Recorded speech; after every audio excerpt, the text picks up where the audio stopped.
words the angel said to the shepherds was, "Here is your Savior," because we so desperately needed to be rescued.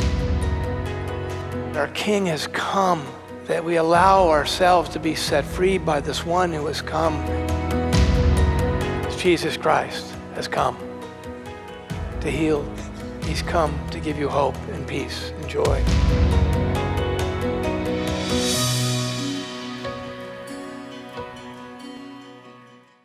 Welcome to the first weekend of Advent. Merry Christmas to you as we enter into this rather odd 2020 Advent season. I have a friend named Tyson Mossenbacher who's a recording artist with Tooth and Nail. He writes this blog every once in a while that's very intriguing.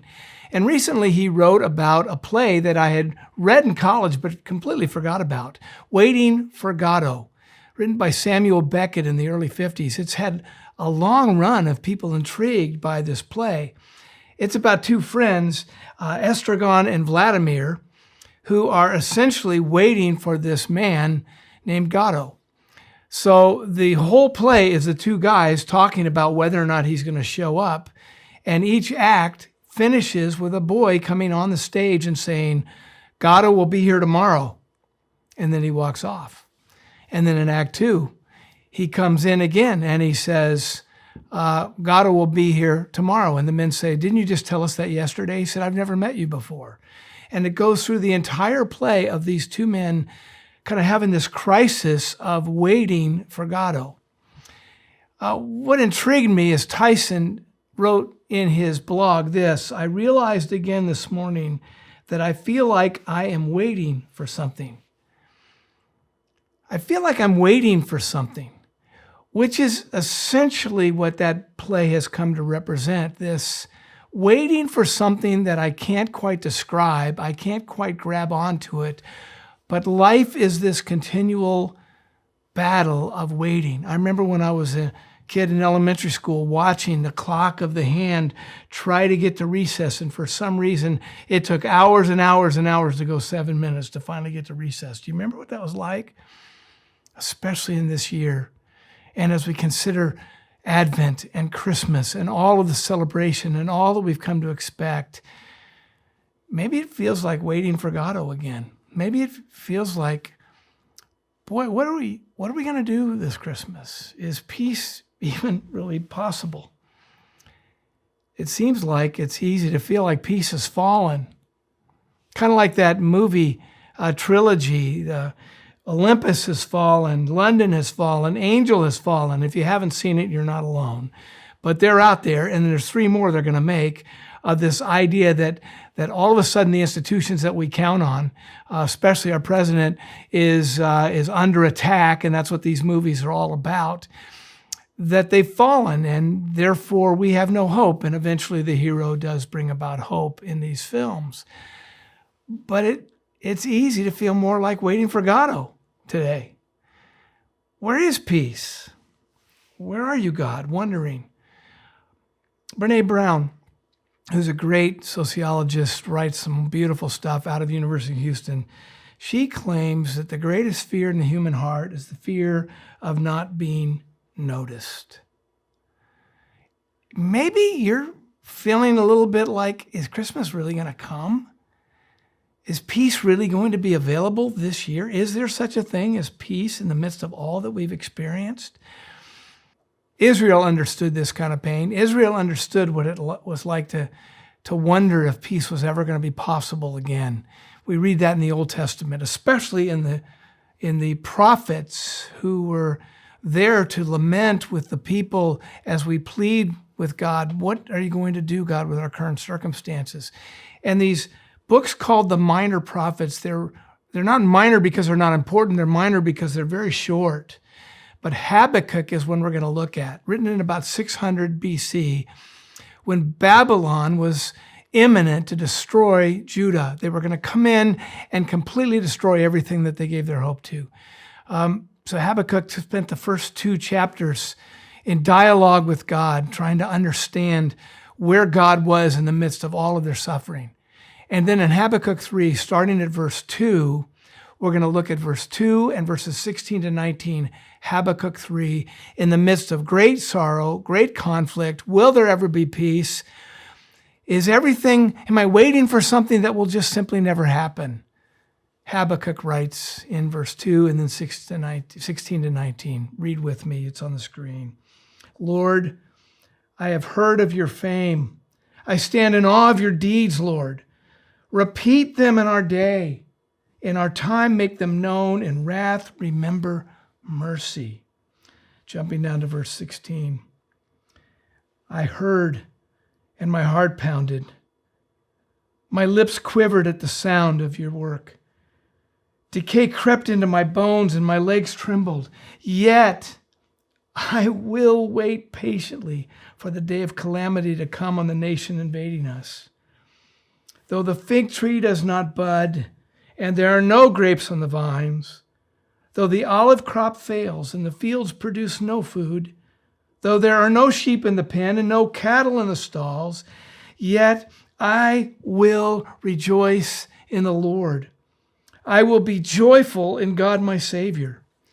The sovereign Lord is my strength. He makes my feet like the feet of a deer. He enables me to tread on the heights. This is the word of the Lord.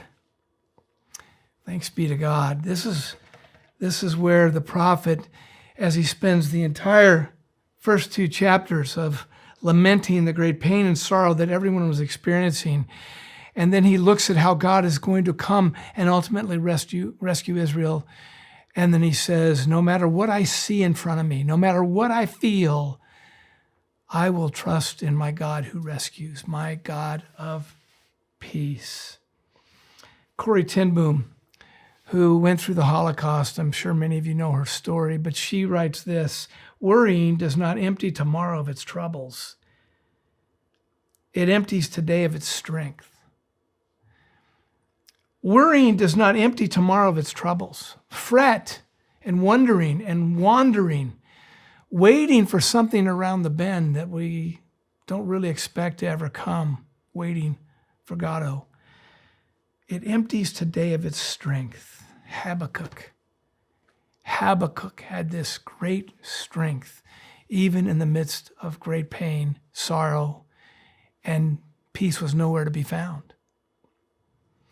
Chuck Swindoll, in his commentary on Habakkuk, says this: the book of Habakkuk reminds us that no place is too dark and no wall too thick for God's grace to penetrate in a powerful and life-affirming way. And yet, in our experience, it's really tough to end up where Habakkuk does. That's why we talk about peace during this Advent season.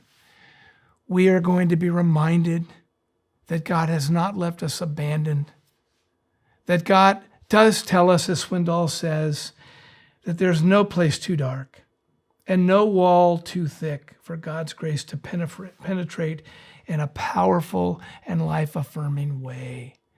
There is peace. There is joy.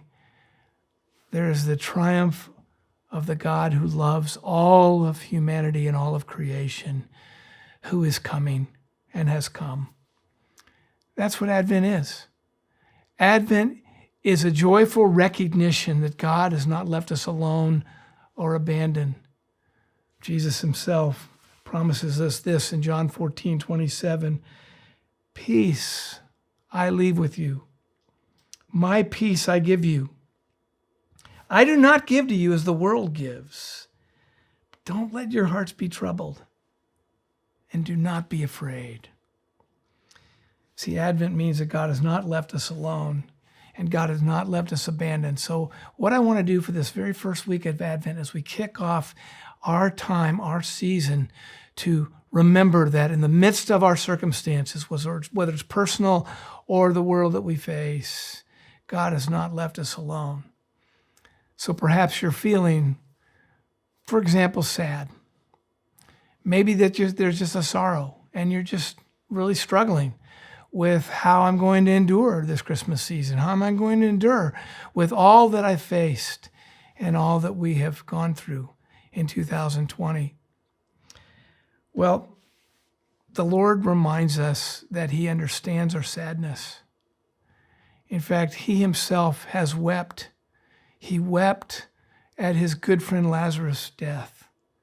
He wept when he crested the hill on his last journey to Jerusalem before he was crucified. He knows what it is to be sad. So if that is kind of the overwhelming feeling as you are waiting for some sense of peace and joy and hope, if you're sad, he will wipe away every tear. Revelation chapter 7, verse 17 says this, "For the Lamb at the center of the throne will be our shepherd. He will lead them to springs of living water, and God will wipe away every tear from our eyes." So even if you're sad, you need to remember that our God has promised that the victory is his, and he understands sorrow, but he will wipe away every tear, because the true world is coming, the world where God has redeemed and reconciled and brought peace and wholeness and shalom to all of creation. He will wipe away every tear. So maybe that's what you're feeling. And during this Advent season, you need to know that your God understands and it will bring you comfort. Or what if you're just kind of waiting? That's what Tyson wrote in his blog, that the play Waiting for Godot, which he read in college and talked to his professor about it. That's what he says in his blog, and I remember doing that as well. But this constant waiting for recess, for something around the bend, but the great disappointment of not really believing it's ever going to come. Well, at the end of Matthew, we focus a lot in Matthew 28 on the Great Commission, where Jesus tells his disciples before he rose into heaven, ascended into heaven, he said, "Go and make disciples. All authority on heaven and earth has been given to me. Go represent me in the world." And that's kind of where we stop it. Not remembering that the very last line that Jesus gives in the book of Matthew is this: "Surely I am with you always, to the very end of the age." And then beyond that into eternity. That's Matthew 28:20.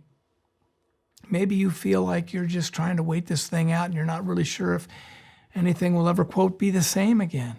Well, probably not. But God doesn't want for us to have the same again. He wants to bring new life and new joy, and that's because of his presence. Advent means that the King of the universe has humbled himself to be clothed in human form, to become an actual baby, to take on DNA and blood and hunger and tears in order to rescue us and be with us always. You no longer need to wait, because Godot has come. And perhaps you're just desperate for peace. Maybe there's great conflict in your relationships. Maybe there's conflict in your heart. Maybe you don't feel so joyous as you enter into the Christmas season. Jesus says in John 16:33 this, "I've told you these things so that in me you may have peace. In this world you will have trouble, but take heart. I have overcome the world." John 16:33. These are just examples of where we take our experiences and our feelings, whether it's Tyson's blog, when he's writing about in a constant state of waiting. When we find ourselves sad or frustrated or lonely or needing so desperately the hope that Christmas brings, we can know for sure that peace has not fallen, that these films are clever ways to challenge our institutions and to say, what if calamity falls on all of us? But God is bigger than that, as we read in the book of Habakkuk. And Habakkuk knew this when he says these beautiful things. "I heard and my heart pounded," God's movement. "My lips quivered at the sound. Decay crept into my bones and my legs trembled." Has decay crept into your bones? Have your legs trembled a little bit? Habakkuk 3:16, yet I will wait patiently for the day of calamity, because though the fig tree does not bud, and there are no grapes in the vines, though the olive crop fails, and the fields produce no food, though there are no sheep in the pen, and no cattle in the stalls. As he writes all these things, add to the list whatever it is inside of you as we move towards the great incarnation of our King and Savior to rescue all of creation and to bring about his kingdom. Verse 18, I will rejoice in the Lord. I will be joyful in God my Savior. The Lord is my strength. He makes my feet like the feet of a deer. He enables me to tread on the heights. I had a friend who told me, this was a couple of years ago, but when one of his sons was quite young, they were on a kind of a trip for some reason, and he happened to be stuck in a hotel room. I don't remember if it was weather or what the situation was, but he and his son there, and his child was probably 4 or 5 years old and was really scared. There was kind of this unknown of this particular hotel room, and they were kind of stuck there. And as much as he tried to comfort his son, he had a very difficult time. It got ramped up more and more, and this boy became close to panicking until he and his father kind of laid down, prepared for bed. And the more the boy kind of settled down and relaxed, and the dad began to feel him calming, laying next to him just to comfort him. The boy finally says, Dad, can I have your hand? And my friend gave him his hand. The boy held his hand. He goes, I'm going to hold your hand all night. Is that okay? Yeah, I'm going to hold your hand tonight because I know how scared you are. And I want to make sure you know you're okay. I'm here with you. That's Advent. What we celebrate with our family and our friends, with our gifts and our trappings, with our music, and with the food that we experience, all of that comes down to this, that our God has become a child who understands our circumstances, who feels our sorrow, our wandering, our waiting, and he holds our hand, waiting for us to receive the gift of his presence and his love and his peace. His peace is here. That's what we celebrate. That's what we anticipate in great joy because we know who wins. He lays beside us and holds our hand. There's a book called Hind's Feet on High Places. Hind is a female doe out of Habakkuk 3:19. Hammond Herder wrote this book, and she says in this, and may this be our closing prayer, if you would pray with me. O shepherd, Hind's Feet says, you said you would make my feet like Hind's feet and set me upon high places. Well, he answered, the only way to develop Hind's feet is to go by the path which the hinds use. In all the world I have no one but you, she says. Help me to follow you, even though it seems impossible. Help me to trust you as much as I long to love you. May we receive the love and the hand of the Savior who comes at Christmas.